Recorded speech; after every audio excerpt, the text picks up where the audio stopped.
Hello everyone, I welcome you all for the today's session of Daily Current Affairs. How are you all? I hope you guys are doing well. So those who are joining us for the first time, let me give you an overview of the session. So we discuss the current affairs in the form of MCQs.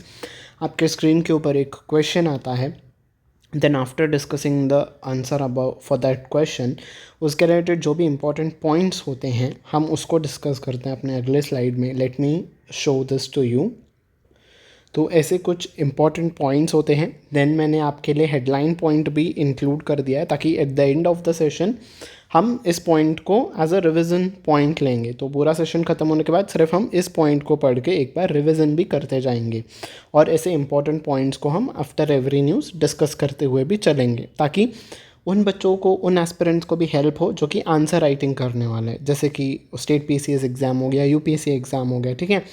सो ये जो current affairs का session है वो सभी aspirants के लिए है, चाहे वो कोई भी एग्ज़ाम्स के लिए प्रिपेयर कर रहे हो, UPSC हो, स्टेट PCS हो, बैंकिंग हो, सिविल सर्विसेज का कोई एग्ज़ाम हो, जुडिशरी, ठीक है, for that matter insurance, railways, SSC, जहाँ पे भी करंट अफेयर्स आएगा आपके लिए सेशन बहुत ही हेल्पफुल प्रूव होगा. सो लाइक बटन पे प्रेस कर दीजिए, सब्सक्राइब बटन पे भी प्रेस कर दीजिएगा, बाकी सभी अपने फ्रेंड्स के साथ भी शेयर करते हुए चलिएगा. ठीक है. तो हम अपने पहले क्वेश्चन की तरफ चलते हैं. So the very first question is, सितंबर के किस दिन हम वर्ल्ड रेबीज़ डे मनाते हैं, ये आपको बताना है. Correct answer for this question is option number 5 यानी कि 28 सितंबर. आज ही के दिन हम वर्ल्ड रेबीज़ डे मनाते हैं. क्यों इस दिन को मनाया जाता है? To mark the anniversary of Louis Pasteur's death, the French chemist and microbiologist. तो लुइस पास्चर की आज डेथ हो गई थी, जो कि एक फ्रेंच केमिस्ट और माइक्रोबायोलॉजिस्ट है जिन्होंने रेबीज़ की वैक्सीन को डेवलप किया था. ठीक है. इस दिन की मनाने की शुरुआत 2007 से हो गई थी. इस बार की थीम है ब्रेकिंग रेबीज़ बाउंड्रीज. ठीक है.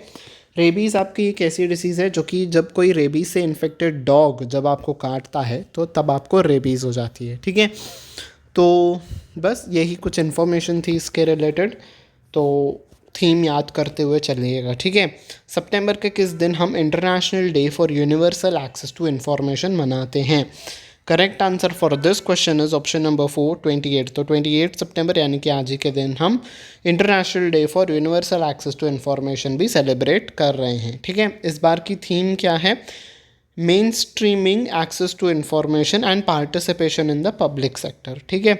इस बार जो इवेंट्स होंगे इस डे को लेके वो जो है गवर्नमेंट ऑफ घना जो है वो सेलिब्रेट करेगा.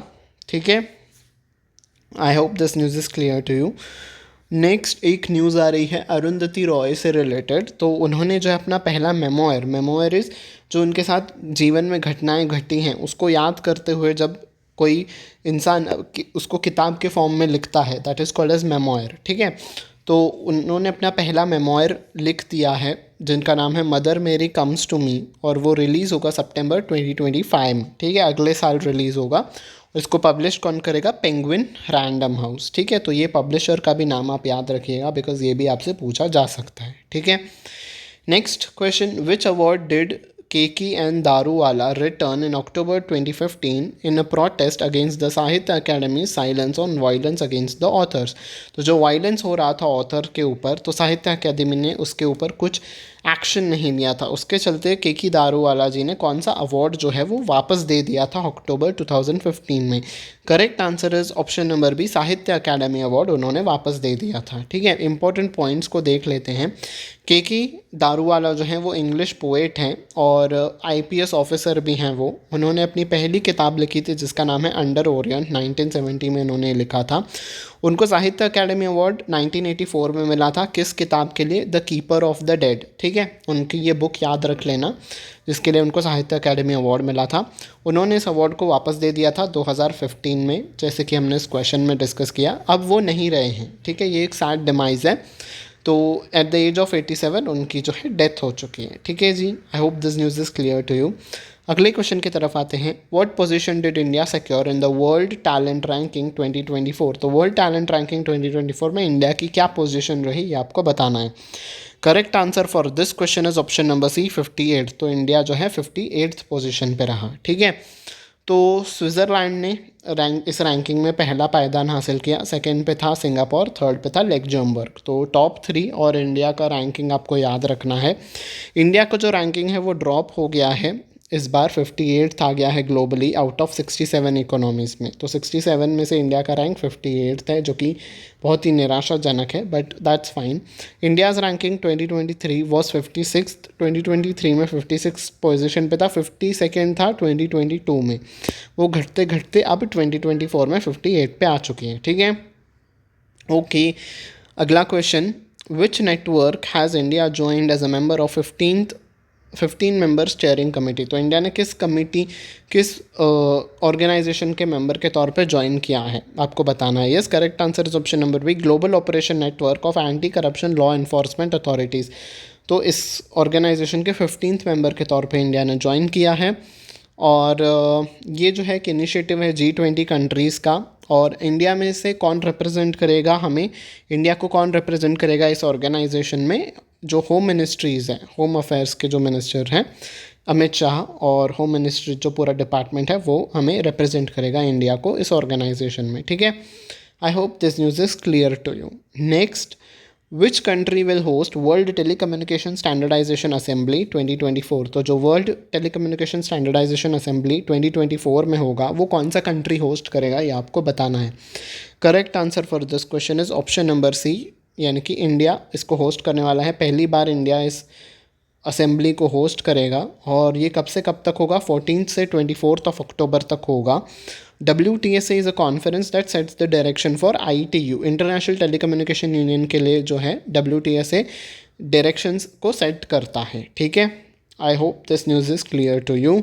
Next, for which date is the central government's revised minimum wage rate will be effective. तो सेंट्रल गवर्नमेंट ने मिनिमम वेज रेट जो है वो इंक्रीज़ कर दिया है। वो इंक्रीज़ रेट कब से लागू होगा ये आपको बताना है। Correct answer is option number D, 1 अक्टूबर 2024 से जो है ये लागू हो जाएगा। तो मिनिमम वेज रेट बढ़ा के मैक्सिमम कितना मिनिमम कितना मिलेगा अब, 1035 rupees per day minimum wage rate मिलेगा, ठीक है। बस इतनी सी न्यूज़ है। These points are not very critically important, तो आगे हम बढ़ लेते हैं।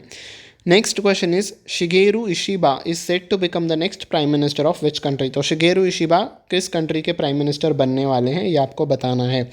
Correct answer is option number B, Japan. तो जापान के ये नए प्राइम मिनिस्टर होंगे, ठीक है। शिगेरू इशिबा डिफेंस मिनिस्टर भी रह चुके हैं जापान के, और ये लिबरल डेमोक्रेटिक पार्टी से बिलोंग करते हैं। जापान जो है टोटली 4 आइलैंड से बना हुआ है। सबसे बिगेस्ट आइलैंड का नाम है होन्शू, ठीक है। अगले क्वेश्चन की तरफ चलते हैं। ये जो मैं आपको स्टैटिक फैक्ट्स बताते जा रहा हूँ ना, दिस इज़ वेरी इंपॉर्टेंट। इनमें से भी आपके क्वेश्चन बनने के चांसेस बहुत ज़्यादा हैं, तो आप इन्हें कहीं ना कहीं नोट करते हुए चलिएगा, ठीक है। अगले क्वेश्चन की तरफ हम चलते हैं। Who received the Indian chemical council life time achievement award for 2023।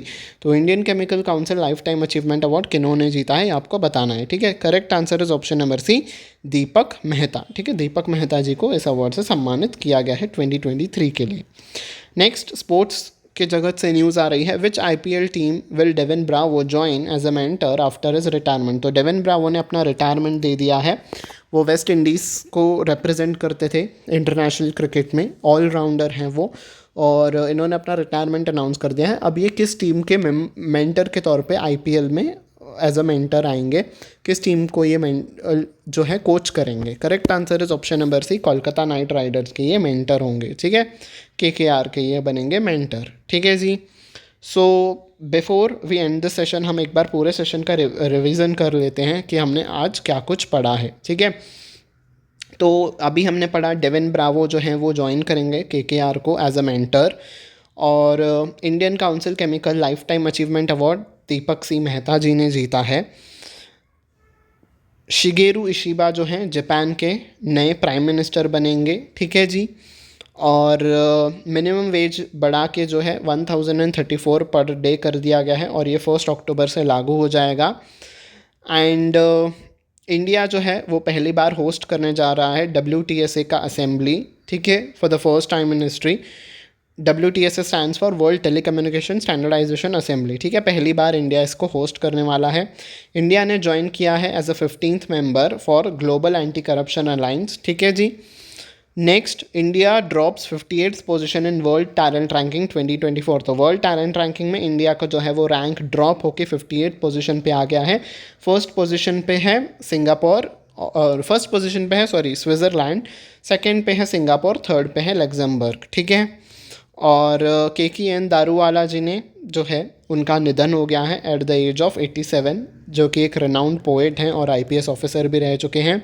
Arundhati Roy अपना मेमोयर जिसका नाम है मदर मेरी कम्स टू मी वो रिलीज़ करने वाली हैं 2025 में। 28 सितंबर के दिन हम मना रहे हैं कौन सा डे, हम मना रहे हैं international day for universal access to information. और 28 सितंबर के दिन ही हम वर्ल्ड रेबीज़ डे भी मना रहे हैं जिसकी थीम है ब्रेकिंग रेबीज़ बाउंड्रीज। ठीक है। तो ये था आज आपके लिए रिवीजन वाला पोर्शन। आई होप आपको ये सेशन बहुत ही अच्छा लगा हो। If you have like this session, don't forget to hit on the like button. Also don't forget to share it with all your friends. हमने रिवाइज इसीलिए किया बिकॉज जितना करंट अफेयर्स पढ़ना इंपॉर्टेंट है उतना ही रिवाइज करना भी इम्पॉर्टेंट होता है। सो रिवीजन का भी बहुत इंपॉर्टेंट रोल प्ले करता है आपके पढ़ाई में। ठीक है। सो लाइक कर देना, शेयर कर देना, सब्सक्राइब कर देना, बेल आइकन पे भी प्रेस कर देना ताकि आने वाले क्लासेस की नोटिफिकेशन आपको टाइम टू टाइम मिलती रहे। On this note I take care leave until we meet next time. Take very good care of yourself. Bye everyone.